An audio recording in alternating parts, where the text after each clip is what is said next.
পূর্ব মেদিনীপুর জেলা বিদ্যালয় পরিদর্শক অফিসে তালা লাগিয়ে বিক্ষোভ চাকরিহারা শিক্ষক শিক্ষাকর্মীদের। চাকরিহারাদের নিয়ে রাজ্যের মুখ্যমন্ত্রী মমতা বন্দ্যোপাধ্যায়কে বৈঠক করেছিলেন, তা মানতে রাজি নয় চাকরিহারা শিক্ষক শিক্ষাকর্মীরা। বুধবার সকালে প্রায় 250-300 জন চাকরিহারা শিক্ষক শিক্ষাকর্মীরা মানিকতলা ডিআই অফিসে এসে চাবি লাগিয়ে দেয়। তাদের দাবি যোগ্যদের তালিকা প্রকাশ করে বহাল রাখতে হবে। যদিও ডিআই অফিসে এখনো পর্যন্ত ডিআই আসেনি, চাকরিহারা শিক্ষক শিক্ষাকর্মীরা অফিসের সামনে বিক্ষোভ দেখাচ্ছে। এখানে আমাদেরকে প্রতিশ্রুতি দিয়েছেন যে আমরা স্কুল যেতে পারবো, আমরা স্কুলে যেতে পারবো। স্কুলে যাওয়ার ক্ষেত্রে আমাদের কোনো বাধা নিষেধ থাকবে না এবং আমাদের স্যালারিটাও থাকবে। লিগ্যাল নোটিশ ছাড়া, কোনো রকম লিগ্যাল নোটিশ ছাড়া উনি কিভাবে প্রত্যেকটা স্কুলে কুকুর চিট পাঠাচ্ছেন আমাদের স্যালারি বন্ধের জন্য?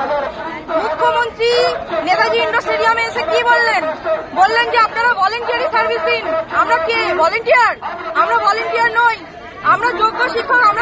আমরা আমাদের মেধার ভিত্তিতে সবকিছু একাডেমিক্সের ভিত্তিতে পরীক্ষা দিয়ে, ইন্টারভিউ দিয়ে, কাউন্সিলিং এর মাধ্যমে যোগ্যতার ভিত্তিতে নিযুক্ত হয়েছি।